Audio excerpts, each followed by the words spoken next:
welcome to this special here on India Today TV, where we are joined today by the one and only Amitabh Bachchan, as his new film, his latest film, Wazir, is about to be released. Appreciate your joining us, Mr. Bachchan. It's quite remarkable the way every new year one thing doesn't change. Amitabh Bachchan, a new film, a new TV show. You are really Peter Pan, sir. You're the Peter Pan of India. You never seem, you're ageless. No, thank you so much, Rajdeep, and wishing you and all the viewers a very happy New Year, first of all. But seriously, I think that you're being far too complimentary. I just feel that I've been extremely fortunate to have had the opportunity to be in the industry for so many years. The credit really goes to the writers, the makers, the directors who have continued to work with me and continue to offer me roles and opportunities to be able to just extend my creativity through their medium. But yes, very fortunate, and most of all, I must thank the audience and the people of this country for having been with me through all my professional career, through the ups and downs of my life, through critical moments, and they've always stood by me and continue to patronize me. I'm extremely grateful and very fortunate. So, Mr. Bachchan, I should have wished you Happy New Year at the very outset. You wished me first, but you got a New Year resolution. Is there something for 2016 which is your New Year resolution? You know, Rajdeep, I've never had a very generous view about resolutions, because I just feel that why should one wait for a year to make a resolution? If I have to resolve something, I'd do it now or do it tomorrow. I just feel waiting till the 1st of January is a sign of weakness. That means that you are allowed to, do what you have been doing, what you should not be doing for so many months. And then after the 1st of January, you want to change that. So if I have to change something, let's say I want to stop drinking, stop smoking, stop eating this, stop visiting places, I should do it now. Why wait for a year to be doing it? That means you want to indulge yourself more in that activity before you actually reach that date. I think that's a sign of weakness. If you want to change something, you want to resolve something, do it now and get it over with. That's interesting. If you want to resolve something, resolve it now. So no New Year resolutions, but as I started by saying that you are the Peter Pan of Indian cinema, because you are ageless in a way. You were once the angry young man, if I may call you that, in the 1970s, and now you are, if I may call you that, the evergreen, slightly older man. In Wazir you play an old man, you played it in Pa, in Chini Kam. So we are seeing the transition of the angry young man to the evergreen old man. Yeah, these are wonderful and very complimentary epithets that the media has given me. I thank them for it. But it's just an epithet. It isn't a description of the work that I do. If the story demands that I behave in a particular manner, then I would try to do that. But with every supposedly angry young man role, say in Diwar or a Zanjeer, there's always been an Amar Akbar Anthony or a Chupke Chupke. There's been, attempts to do something different. Maybe when I was younger and in the early years, obviously because I was getting leading roles, thankfully, there were limitations to it. The leading man is one that goes through some kind of a turmoil and finally finds his love in the end of the film and rides off into the sunset. But with age, I think that the variety increases. There's a lot more character-oriented roles that are coming my way, and yes, I would agree that they are structurally different from what I was doing earlier on. It's challenging to be able to do that, and I just consider myself very fortunate that there are some people who still want to work with me. Because in Wazir, for example, I'm told you play a practiced chess master. Now, I call you the film grandmaster. Are you a chess grandmaster as well? Are you someone who, before a role like Wazir, are you going to go to Vishwanathan Anand and tell him, did you ask him, how do I use a chess board? No. In Wazir, I play a Kashmiri Pandit, Omkar Nath Dhar, who lives in Delhi. And due to certain circumstances and an accident in his life, he loses his legs. So the entire film is on a wheelchair. He joins up with Danish Ali. Farhan Akhtar is playing that role. Danish Ali is an ATS officer. And the circumstances of both these individuals is kind of similar in the story that you will see in Wazir. And how they join up, they meet up to overcome this issue that is plaguing them throughout the story of the film. And that's really the interesting part. The chessboard is almost like the chessboard of life. Many a times in our conversations when we talk to each other, there's a kind of a philosophic reference to the chess game, because there are 64 squares, and there are pawns, and there are knights, and there is Wazir, there are kings and queens and elephants and camels, and they're all symbolically representative of what we go through in life. The pawn is considered to be a very small element, a small mora on the chessboard, but even though it moves just one square at a time, when it reaches the other end, it has the capacity to become the Wazir. So I think the track of the pawn and the Wazir in the story is beautifully written, and it's not just another chess player who's met an ATS officer. I think that the weaving of the game of chess and how these chess pieces move on a board of 64 squares is really the beauty of the writing of Wazir, and it's been beautifully done. It's quite unique, the story, I must say that.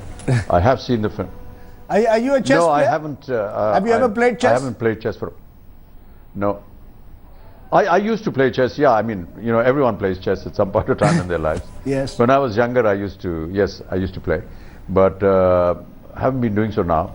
So during the shooting of the film, we had a specialist on the floor, and he used to keep telling us the moves and directions. But Farhan is a pretty good player, and we didn't have a problem there. You mentioned Farhan and more than once, and that's where I come to your remarkable ability to straddle the generation gap. You worked with his father in all your early films, Bombay to Goa, Zanjeer, Diwar, the entire oeuvre in the 1970s. Now in 2016, you're working with Farhan, and you seem to be just as comfortable with a Javed Akhtar as you are with a Farhan Akhtar. I mean, they've changed. Javed Saab is slowly moving into retirement, but you are, you're still there. You're the permanent factor. No, Rajdip, that would be incorrect. Javed Saab is still writing and writing so beautifully. He does a lot of lyric writing. He does TV programs. He does staged programs and events. But yes, there were times when he was writing scripts for us, and I've had the good fortune to have worked with them. And some of the finest work that Salim Javed worked during the time when we were doing Zanjeer and Diwar and Trishul and Sholay. They were historic and landmark films. Right. Farhan virtually grew up in front of me, and it's lovely to see how well he has grown up to be such an accomplished individual. He's proved himself as a director. He's produced some of the finest films in the film industry. Has worked as an artist. Some of his films have been exemplary. Bhag Milka Bhag was one such, and may he continue to do so. He's also a musician. He sings. He has a band of his own. He plays the guitar. It's lovely to see somebody that has grown up in front of you to be so accomplished in so many avenues. And to have been directed by him in Laksh, and now to have him as my co-star is just wonderful. He's a wonderful director, we all know that, but he's an equally accomplished co-star. And I always feel that your own performance is largely dependent on how your co-star behaves. So if you are going to be praising somebody's performance, never ever forget that you're actually trying to praise his co-star or her co-star as well, because without them, our performance would never be noticed. Mr. Bachchan, news questions now, news time. Number one, where do you stand on this whole intolerance-tolerance debate? Many other stars have spoken about it. Do you believe that we have become a more intolerant society? You know, Rajdeep, I don't know how journalists address this issue, but really, I'm not qualified to answer this question at all. I'm the least educated person as far as these issues are concerned. You're being diplomatic. You don't want to fall into a trap. No, no. So okay, so you're admitting that this is some kind of a trap for me. No, I'm not. I've really, seen the kind of comments that the other stars have attracted. That's why. Yeah, you know, everyone has a right to their freedom of expression. I really don't have one, and I just feel that the audiences and the people of this country have tolerated me for 45 years. So that's the only thing that comes to my mind. You know. The other issue is, and linked to this intolerance debate, now the front page headlines, I don't know if you've seen them today, that Aamir Khan has been struck off the Incredible India campaign. Some are saying his contract is over, but he was the one who spoke about this whole intolerance issue. Do you believe that stars are unfairly targeted and Aamir or a Shah Rukh should not be targeted for the comments they make? Would you defend them? Well, I think you need to clarify first whether he's being removed because of something that he may have said, or is that it's the end of his contract. And I'm sure that there must be some kind of a difference there. I don't think that people are removed just because they've, not agreed or said something that is controversial. Right. I'm sure that there must be some discrepancy in that. We're all contracted. But you believe that stars have a right to their freedom of expression? But you believe that stars have the right to their freedom of expression? Celebrities also have every right to speak out on public issues? Yeah, I think not just celebrities, every human being in this country. It's part of our constitution. Right. Along with that is also today the headlines that I'm just getting on the channel, which is about FTII. Gajendra Chauhan, the controversial director, going there, and students protesting, lathi charge. What's your view on FTI? Jaya Bachchan is a distinguished alumni of FTI. Do you believe the kind of people who are heading FTI, you need people of greater stature? Yeah, I would not be, the right person to answer this question, primarily because I'm not from the institute.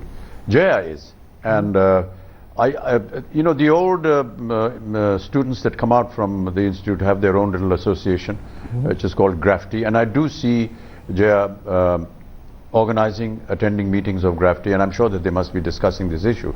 So she would really be the right person to answer this question. I'm not aware of what goes on and what the issue is, why are the students behaving like this, or why is the government behaving like this. I really have no answer for it. I must say you have learned, you moved away to becoming the practice diplomat. Now, you should act in your next film as a diplomat. You from chess master, next time as a diplomat. You mastered the art. This is what experience does, Mr. Bachchan.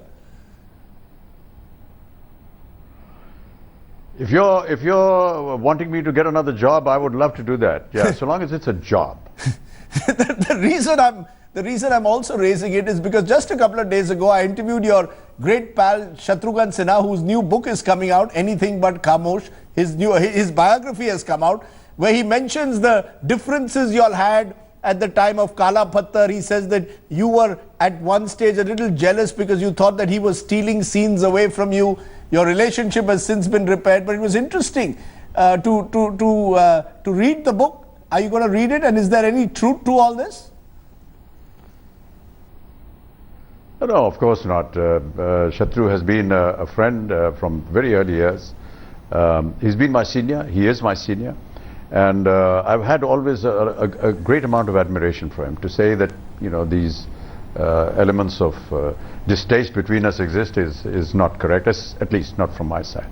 He's been a very accomplished artist, and I've always said that two people I've always admired who have been my contemporaries, Vinod Khanna and Shatrughan Sinha, because they started off their career playing villains. They excelled in that. I mean, people used to applaud every time Shatrughan Sinha made an entry in a film. That was unusual. First time you ever heard of it. Normally the villain is the culprit of a film. And to applaud his presence in a film was exemplary. They excelled themselves as villains. Then they moved on to play leading men, and they became successful there as well. And they shifted from there to politics, and they succeeded there as well, and still are in politics. So they are much better equipped than I am, and I failed in politics. I never played a villain, so I have great admiration for them. But to say that these kind of differences exist, that's not correct. I have always admired him as a friend, and he's always been there with me through thick and thin. I would never want to attribute any kind of animosity towards Shatru. But there's one difference. I've actually contributed a lot. Bharti Pradhan is the writer who's writing the book, and she sent me some questions to which I've answered. We've spent some wonderful times together, and we'll continue to do so in the future as well. Because there is one difference, that while they moved on to politics and other things in life, you have remained with your shoes on, doing one film after the other, one television show after the other. What is driving you today? What is it that drives you in 2016? Where is the energy coming from of the same individual? What, 1967, Saath Hindustani? I was 2 years old, Mr. Bachchan. Yeah, when you 60. Did your first film. I'm 50 now. And you're looking younger than me. What's the secret? That was 68, Rajiv. 68, that's right. I was 3 years old. That was 68. Yep. Okay. What's the secret? Yeah, it's just, I just consider myself very fortunate. I just consider myself very fortunate to have been able to work with some astonishingly brilliant geniuses, directors, writers, co-artists that have, decorated this wonderful film industry of ours. And I just feel fortunate that I still get work to do. Mm-hmm. I would like to continue working. I don't know about the others, but I think that we always have this fear of insecurity, of not being able to continue working, of what happens if you don't get work tomorrow, what are you going to do, how are you going to survive. Mm-hmm. I guess I just feel very blessed that I get work to do, and I hope that I continue to do so. Yes, with age, the nature of our roles have changed. Mm-hmm. They have gone on to more character-oriented roles. The older man, the patriarch of a family, the grandfather, the retired judge or the retired army officer, things like that. And I hope that I can continue working because I enjoy this medium. It's the only job I know or claim to know. Mm-hmm. But I hope that I can continue working because I really don't know what I would do otherwise. I don't know how you do it. You go to sleep at 2 a.m., get up at 6, go to the sets. It keeps going. It's been going on for years. Yeah, Rajdeep, the late hours are because of my social media activities. I write a blog every day. I'm on day 2,833 today. That's every day for 2,833 days without a break. And similarly on Twitter and Facebook. And a lot of my well-wishers are from countries like United States of America, Russia, right. China, South Africa, and their timings are different. So if I need to converse with them, I need to be up a little longer at night. And a little time for your granddaughter? 2 or 3 in the morning. But yes, I get. For your granddaughter? Are you getting enough time with your granddaughter or not? Yes, of course. Yes, whenever we get an opportunity, try and spend time with her. They're all very busy individuals. We are a family where everyone is a lot busy. Jaya is busy with Parliament. She does films as well, and she should be doing some films now in the days to come. Aishwarya and Abhishek are also in films, and when Aishwarya travels, she takes the baby along. So we don't get enough of Aradhya, but whenever she is at home, yes, we try and spend a lot of time together. I've decided, therefore, I started by saying angry young man who has become the evergreen aging man, but I'm going to call you the Karma Yogi. I think that's the best way to define you, Mr. Bachchan. You are a Karma Yogi, and in that sense, you're an inspiration for all of us. Have a great 2016 and keep inspiring us with Wazir and many more films. Thank you so much, Rajdi, for all your kind words. I'm least deserving of it. But thank you all the same, and lovely talking to you as always. Thank you very much, Mr. Bachchan. All the very best. The one and only Amitabh Bachchan, as he prepares for another year, another film. Thanks for watching. Goodbye.